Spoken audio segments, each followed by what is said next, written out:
Et voilà, le dernier tournage de la vidéo du vendredi s'achève. 3 ans d'aventure qui se terminent. Des rires, des pleurs, des problèmes de micro et des oublis de règles. On en aura vécu des choses. C'est une période de ma vie qui restera gravée dans mon cœur. Dans les vôtres aussi, j'en suis sûre.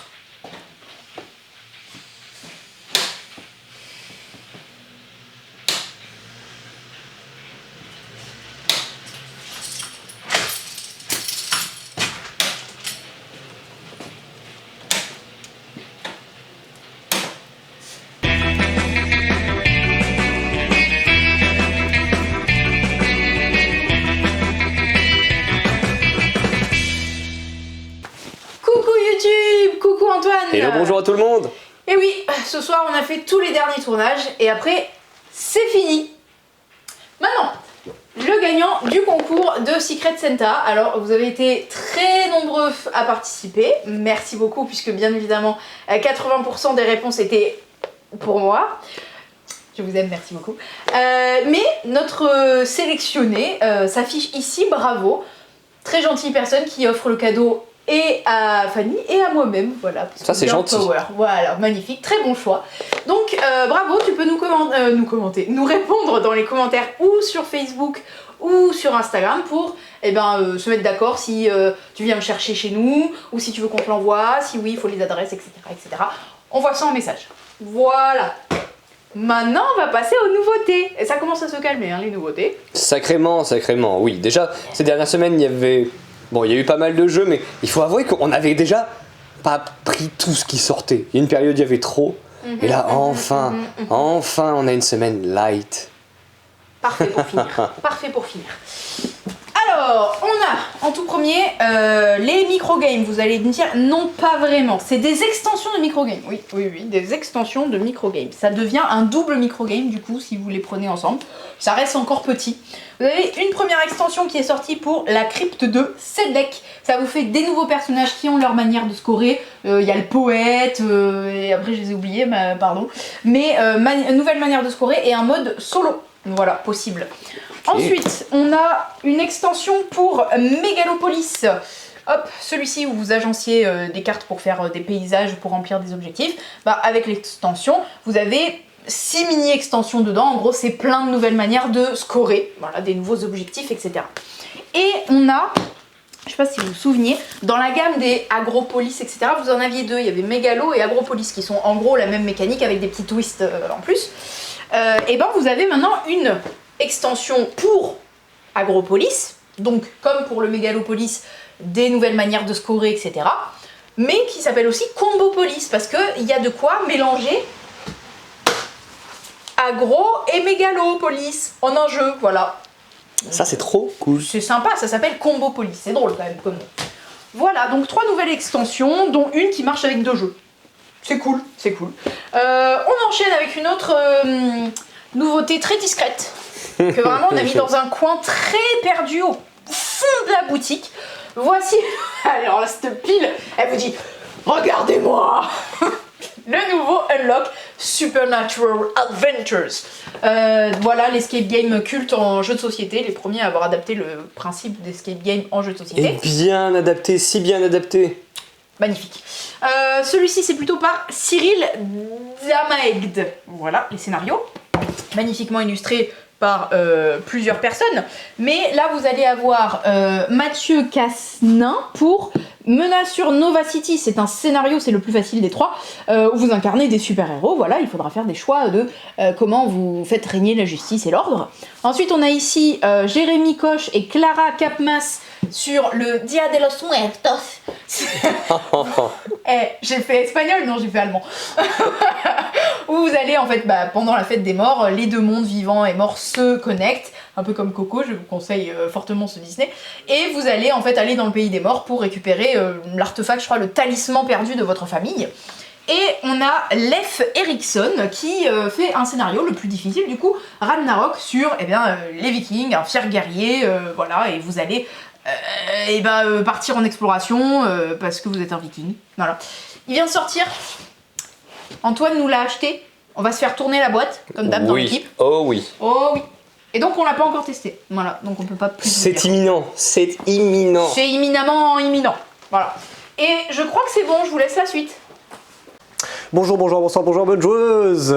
On a reçu le plateau numéro 160. Je le feuilletais vite fait parce qu'il y a plein de trucs cool, notamment il y a un article sur un de mes jeux préférés qui s'appelle Far Away. Oui, j'ai pensé à toi. J'ai regardé aussi. Il parle un petit peu de Dracula versus Van Helsing qui arrivait un peu tard en fin d'année, sinon je l'aurais mis dans mes coups de cœur évidemment parce que je trouve ce jeu génialissime. Il parle un petit peu de Darwin, donc sur les traces de Darwin, tiens on voit Far Away là avec les magnifiques illustrations de Maxime Morin. Et il y avait une petite page que j'ai vue sur un petit jeu aussi expert. Je vais essayer de la retrouver parce qu'elle est très jolie. Elle est juste à côté de Darwin en plus. Voilà. Humanity de Johan Levé. Voilà. Je le feuilletais vite fait. C'est quoi le petit goodies dedans? Alors il y a toujours un petit goodies dans les jeux. Là ça concerne Dorf Romantique et en fait, hop, vous allez trouver une carte ici spéciale et dedans il y a un truc en plexiglas, c'est l'espèce de petit moulin. Trop bien. Voilà, c'est trop stylé. Et à chaque fois les plateaux, ils vous vendent des petits goodies en plus. Celui d'avant c'était sur Great Split de chez Yellow. Donc je le pose là, je le feuilleterai encore un peu tout à l'heure. On continue les nouveautés. On a reçu, donc normalement ça c'est dans le rayon solo, mais je l'ai pris là parce que je vais expliquer un autre jeu après. Guilty, qui est un jeu de chez Yellow, ça peut faire penser un petit peu pour ceux qui connaissent Détective. Même s'il n'y a pas l'application et tout, il y a ce côté enquête. C'est pas du tout le même format, mais c'est toujours chez Yellow. C'est à partir de 16 ans. Pourquoi? Parce que c'est très réaliste comme enquête. Donc c'est plutôt à partir de 16 ans parce qu'il y a quand même des choses assez sérieuses et peut-être malaisantes pour le thème est un peu lourd. Voilà, entre guillemets. Et c'est pour une enquête de 3-4 heures, peut-être plus si comme moi vous êtes très mauvais dans les jeux d'enquête. C'est un jeu dans lequel en fait vous allez avoir en termes de scénario, parce que mécaniquement vous aurez comme d'habitude le temps qui passe sous certaines formes de cartes, des cartes à élucider, des cartes qui vont donner des informations pour aller interroger d'autres personnes. Je ne rentre pas trop dans le détail parce que c'est à vous de découvrir un peu comment fonctionne le jeu d'enquête, si ce n'est que là c'est une thématique où vous êtes dans une prison et en fait c'est les prisonniers que vous allez interroger parce qu'il y a une fille qui est décédée, donc une prisonnière qui est décédée dans les douches. Là-dessus on s'en fiche un petit peu, mais cette fille-là était la fille du sénateur. Et là, gros problème, et donc du coup on va enquêter et on va essayer d'interroger les prisonniers, les prisonnières, etc.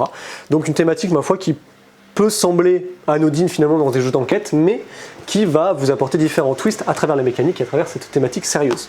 Donc voilà pour Guilty, jeu d'enquête parfait pour les soirées de Noël en famille, pas du tout évidemment. La thématique est vraiment assez sombre. Ça aurait dû, je pense, sortir un peu avant pour Halloween, ça aurait été vraiment parfait. Mais bon, c'est tant mieux qu'on l'ait reçu quand même. J'enchaîne avec pour le coup un vrai jeu, je pense, qui peut faire plaisir à plein de familles. Sawari, les maîtres du désert, donc un jeu de Arnaud Chaloz et illustré par Miguel Coimbra, qu'on connaît essentiellement pour Seven Wonders, mais qui a fait aussi plein d'autres jeux, donc là je ne vais pas les citer. C'est très dommage pour ce dos de boîte, parce que j'aurais aimé vous montrer le jeu qui mérite. C'est vrai.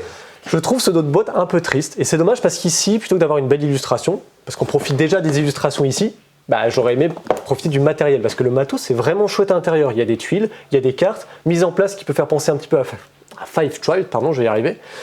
C'est un jeu pour 1 à 4 joueurs, pardon, parce qu'il y a un mode solo dont je ne parlerai pas ici, à partir de 10 ans pour des parties d'environ 45 minutes. C'est un jeu dans lequel ça va être extrêmement simple, mais pour vous le pitcher, il va falloir faire preuve d'imagination pour le coup. Vous allez avoir un plateau qui est composé de différentes tuiles, de tuiles de désert en fait. Il y aura des tuiles d'oasis aussi, sur lesquelles on pourra, du moins dans la mise en place, on va y placer en fait différents petits jetons de recrues et des jetons d'artefacts. Vous avez un plateau personnel sur lequel, sur les côtés, vous allez avoir des moitiés d'action. Et en fait, vous aurez un marché de cartes qui, elles, vont permettre justement de, un peu comme ça, un peu comme pas un deck building, mais comme un jeu de connexion à la After Us. Vous allez pouvoir connecter différentes cartes qui vont créer de nouvelles actions qui se déclencheront grâce aux artefacts que vous allez récupérer. Je dis que c'est un jeu familial, pourquoi? Parce que les mécaniques sont méga simples. Vous avez, chacun 2 chameaux, donc chaque joueur a 2 chameaux qu'il va placer au début de la partie sur les différentes tuiles du plateau. À chaque tour, vous allez pouvoir déplacer un de vos chameaux et récupérer en fait une ressource entre l'artefact et la recrue qui est présente sur la tuile. Vous récupérez la ressource ou l'artefact ou la recrue en question. Si vous récupérez une recrue, ça vous permet avec plusieurs recrues d'aller faire du combat, entre autres. Si vous récupérez un artefact, ça vous permet soit de le conserver sur votre plateau personnel et plus vous en avez, plus vous aurez des bonus liés à votre faction, parce qu'il y aura un peu d'asymétrie, soit du coup, l'artefact que vous récupérez, vous pouvez l'utiliser pour déclencher un combo de cartes. En fait, ce qui est cool quand vous récupérez une recrue, entre autres pour le combat, c'est que ça vous sert immédiatement à recruter une carte. Parce qu'évidemment, si je prends une recrue, c'est que je recrute quelqu'un, ce qui est assez évident. Et donc quand je récupère une carte qui est dans une rivière de cartes, je la récupère et je la connecte. Les connexions peuvent ou pas matcher, mais c'est mieux qu'elles matchent parce qu'après je me sers des artefacts que j'ai récupérés pour déclencher les actions que j'ai combotées. Donc finalement le jeu n'est pas très complexe, mais il y aura éventuellement du combo, il y aura surtout un tempo, c'est-à-dire que si je crée beaucoup d'actions mais que j'ai pas d'artefacts, je déclenche pas les actions que j'ai créées. En contrepartie, il va falloir peut-être que j'essaye de récupérer beaucoup d'artefacts pour plus tard récupérer des cartes qui me serviront plus tard grâce à des artefacts que j'ai récupérés. Ce qui est intéressant, c'est qu'en fait le jeu prend fin quand il n'y a plus que 6 tuiles de visibles parmi toutes les tuiles disponibles. Et en fait une tuile devient une tuile de désert, entre guillemets, quand il n'y a plus de ressources dessus. Donc à force de puiser les ressources d'une tuile, vous la retournez et ça devient une tuile de désert. Les déplacements deviennent plus accessibles. Okay. On pourra s'attaquer entre nous. Et ce qui est cool, c'est qu'en fait, pour créer un blocage notamment à 2 joueurs, mais aussi à plusieurs joueurs, c'est qu'il y aura des chameaux rouges qui appartiennent à aucun joueur, mais qui seront joués par tous les joueurs. Et ce sont des chameaux un peu comme ça, un peu neutres, qui vont bloquer le déplacement des autres adversaires, et qui vont gêner la progression des adversaires. Donc Saori, finalement, un jeu très accessible, un petit peu de combo de cartes, un petit peu de gestion de ressources, mais sans pour autant être trop complexe. Donc si vous avez déjà joué aux Aventuriers du Rail, si vous avez joué à Catan, c'est typiquement dans cette typologie de jeu-là. Voilà, je pense que j'ai fait le tour des jeux et ce sera à toi maintenant, Antoine, d'en parler. Hello à tous, on va se suivre pour 3 jeux. On va commencer par La Famiglia, la grande guerre de la mafia, un jeu de Maximilian Mariatiel et illustré par Weberson Santiago qui est en forme en ce moment puisqu'on l'a déjà vu la semaine dernière pour Dracula versus Van Helsing. Yes. On va changer d'ambiance. Là vous vous dites oui c'est vrai, effectivement cette boîte est très lumineuse, ça a l'air fort poétique. Pas tant que ça, puisque comme vous le voyez, on va faire cramer des maisons, on va aussi pouvoir piéger des voitures, bref, on va faire brûler des trucs joyeusement, puisque tout est dans le titre, les grandes guerres de la mafia. On va jouer des familles mafieuses qui se font la guerre en Sicile. Alors il paraît que la Famiglia, ça se prononce pas comme ça, il y aurait on m'a dit un L mouillé ici. C'est ça. Je ne sais pas ce que c'est un L mouillé, donc je ne vais pas la tenter. Comment tu dis ? Famiglia. Non mais moi j'essaie de... Non mais c'est crédible. C'est crédible. Ok, un jeu conseillé à partir de 16 ans je pense, surtout pour la thématique, parce que je pense pas que ce soit un jeu plus complexe que ça. Alors évidemment on n'est pas sur un jeu familial, mais je pense qu'on peut dire que c'est du initié plus, si on devait le mettre dans une case. Pour 4 joueurs uniquement, et là-dessus c'est un espèce de gros ovni, vous allez pouvoir uniquement jouer à 4 et en équipe, donc c'est un jeu qui ne se joue que en 2 contre 2 et pour des parties de 1h30, 2h, 3h, ça va un peu dépendre de vous en fait, c'est normal. Ok, on a donc une grande carte qui représente la Sicile, on va chacun choisir notre famille, donc les familles sont asymétriques, vous allez avoir des points forts, et a priori il y a des points faibles aussi, et ce qui va se passer c'est que vous allez jouer dans des manches et à chaque manche, vous allez tout d'abord planifier vos actions. Et puis ensuite, une fois que tout le monde a planifié, on va dévoiler les actions. Et en fait, c'est une sorte de jeu de programmation, quelque part, mais pour faire du contrôle de territoire. On va se faire des sales coups, le but étant de contrôler le plus de territoire possible. Vous n'allez pas rester dans votre coin en vous protégeant à tout prix, encore que ça peut être une stratégie si vous pensez que vous allez être attaqué pour contrer les attaques adverses, mais surtout, vous allez quand même essayer de récupérer, par des moyens ou par d'autres, un maximum de territoire. C'est un jeu qui va avoir des gros changement de situation. Là, si vous êtes des joueurs, vous aimez les jeux stratégiques avec peu de hasard et extrêmement prévisibles, ça va peut-être pas vous plaire. Alors du hasard, pas tant que ça, parce que finalement, c'est surtout les choix des autres joueurs qui sont hasardeux. Mais on va pouvoir les anticiper parce que on peut voir un petit peu leur manière de jouer. Puis ce qui va être intéressant, c'est comme ça se joue en équipe, on est obligé de communiquer avec notre binôme. Bien sûr. On est obligé de faire passer des informations si on veut pouvoir bien se coordonner, ça va être intéressant de bien se coordonner. Et donc on va pouvoir lâcher des informations que l'autre équipe va pouvoir intercepter, interpréter, bien ou mal. Et c'est ce qui va faire, à mon avis, la richesse de ce jeu. Donc une proposition vraiment unique, on est sur un ovni, on est bien tenté de jouer à ça, n'est-ce pas Alex ? Tout à fait, c'est marrant que le jeu qui s'appelle La Famiglia soit un jeu expert et pas famille. Oui, ça complètement. Un peu, quoi. Avec une thématique pas du tout familiale. Non. Par contre là on va dans du vrai expert. Avec Age of Galaxy, un jeu de Jeffrey C.C. Age, je prononce toujours son nom comme ça, même si je ne suis pas certain, un auteur dont c'est le 3e jeu. Parce qu'il y a 1 an et demi de ça, on n'avait aucun jeu de Jeffrey C.C. H, c'est allé assez vite. Avec tout d'abord Age of Civilization, vous pouvez considérer que Age of Galaxy c'est un peu le 2e dans sa gamme. Et entre temps, on a eu Ella et l'éclat de la montagne, qui entre temps est rentrer dans le top vente, mais ça vous le découvrirez lors de la prochaine vidéo top vente. Age of Galaxy, ça a été un achat immédiat parce que j'avais adoré Age of Civilization. Je dirais même, on avait adoré, Alex. Très bonne surprise pour un jeu de gestion de civilisation minimaliste. Il cochait vraiment toutes les cases, la promesse était tenue et c'est déjà bien. Un jeu qui va pas vous proposer, qui va pas avoir une expérience de jeu complètement hors du commun, mais qui vous dit le jeu ça va être ça, et la promesse est tenue, rien que ça c'est déjà très bien. Ici, on va avoir un 4X. Un 4X très minimaliste aussi, un jeu de conquête galactique. Alors est-ce que j'ai pris... j'ai pris du matériel au hasard, ça va pas du tout et c'est dommage parce que j'ai pas pris... Si là, t'as le tableau là. Ouais, il y a le tableau mais il n'y a pas les cartes, hop là, avec la galaxie, ce qui est quand même assez utile. On va avoir des cartes avec la galaxie que l'on va découvrir petit à petit. Je vous explique le pitch.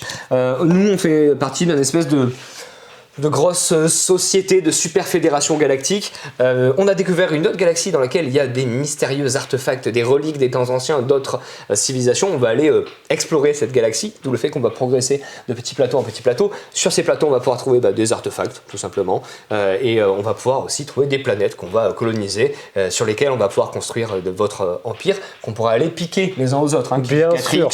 Dit qu'il va y avoir un petit peu de castagne quand même. Bon, on passe à côté du plateau d'exploration, mais on va avoir un plateau individuel comme ceci, on va pouvoir gérer avec des petits curseurs notre industrie qui va se réduire petit à petit. Il faudra réinjecter dans son industrie de l'argent, des ressources, etc.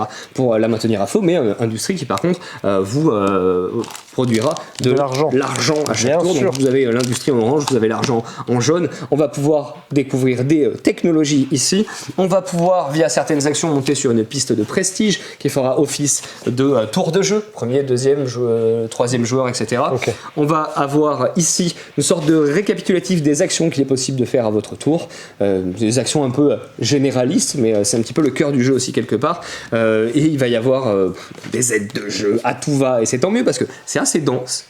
Mais franchement, on a lu les règles cet après-midi, on n'y a pas encore joué. Oui. Ça sera joué très très vite. Oui. C'est bien fait. C'est bien fait, on s'adapte vite à l'iconographie, on comprend rapidement les enjeux. Et vous voyez, il y a vraiment plein d'aides de jeu, donc on n'est pas du tout perdu. Dans le matériel, ce que je veux vous montrer, je passe du coq à l'âne. On va avoir des petits vaisseaux spatiaux en plastique. C'est complètement gadget, mais on est trop content de les avoir. Ces croiseurs, que vont-ils faire? Ils vous permettent de coloniser des planètes, récupérer des planètes qui ont été colonisées par les autres joueurs. Ça va servir à faire la guerre tout simplement, il va y avoir une phase de guerre. Si j'ai plus de croiseurs que les autres joueurs, je vais obtenir des jolis bonus. Ça peut servir de ressources entre guillemets sur certains effets. Ça peut servir de ressources sur certains effets effectivement, et ça va également servir pour aller récupérer les fameuses reliques qu'on va pouvoir trouver dans cette galaxie. Il va également y avoir des cartes de commerce qu'on va tirer au hasard en début de partie. Je ne rentre pas dans les détails, mais surtout ce que je veux vous montrer, c'est pour ça que je passe toutes ces cartes depuis tout à l'heure. Il va y avoir tout un tas de civilisations différentes. Et là, on retombe un petit peu sur Age of Civilization, ce jeu donc, qui était aussi dans un tout petit format, exactement le même format, où il y avait 40 civilisations différentes. À l'intérieur du même parti, on commençait avec une civilisation, mais on allait pouvoir se transformer en d'autres civilisations, donc évoluer, parce que admettons on s'est fait conquérir, on s'est fait absorber dans un plus grand empire, ce qui n'est pas problématique dans le jeu en soi, ou soit même absorber d'autres civilisations et absorber leurs bonus. Il va y avoir un petit peu de ça en fait, admettons en début de partie vous avez cette civilisation là, les Scythes. Petit clin d'œil à un autre jeu de société bien connu. Ici, ça se voit sur leur dessin, c'est des sauterelles. Donc ils sont là pour conquérir. Ils vont nous donner des bonus pour aller conquérir, des bonus un petit peu pour faire des pièces. Ils nous donnent 0 bonus économique, un énorme bonus, parce qu'on commence avec 4 vaisseaux. On va revenir sur ce symbole ici, c'est un symbole de domination, parce que chaque civilisation va avoir, j'ai que des dominations là, son propre... je sais plus comment ils appellent ça, sa propre voie un petit peu à suivre, sa manière d'appréhender cette civilisation. Donc eux c'est plutôt la culture, eux c'est la science, etc. Et puis on va aussi avoir leur type de terrain. Eux ils vont vous permettre de coloniser des planètes arides, eux des planètes classiques, des planètes terrestres comme la Terre, des planètes aquatiques pour cela, etc. etc. Vous pourrez en avoir jusqu'à 3 posés devant vous, donc vous allez pouvoir en rajouter jusqu'à 2, et ça va un petit peu définir votre idéologie. Donc là actuellement on n'a aucune idéologie, mais si par exemple j'avais plutôt joué ça, on aurait eu une idéologie militariste, donc de domination, et ça va déterminer un scoring supplémentaire de fin de partie. Ce qui est intéressant, c'est que comme on va récupérer des bonus, déjà ça va vous orienter dans cette direction-là, mais on va pouvoir aussi voir les autres joueurs venir avec leur gros saulier je recrute plein de vaisseaux, je vais faire de la domination, donc très clairement vous allez pouvoir un petit peu anticiper ce qu'il va faire. Donc petit à petit dans le jeu, finalement, on va pouvoir choisir de se spécialiser pour gratter des points supplémentaires, ou on va pouvoir choisir, je sais pas, on va essayer cette stratégie, mais en tout cas elle me tente bien, mais de rester polyvalent. Par contre, on se passe d'un certain nombre de points en fin de partie, il faudra les récupérer autrement. Voilà la promesse de Age of Galaxy. On vous parlait de promesse juste avant, mais j'espère que cette promesse va être tenue. En tout cas, le jeu sera joué très rapidement par Alex et moi-même. Ça aussi, ça a été acheté immédiatement, comme le Unlock. Ça a à peine touché le sol de la boutique que c'était déjà dans mon casier. Et bien, il me tarde de vous en dire un peu plus. On va décaler à nouveau par ici. Coucou, et là, l'éclat de la montagne.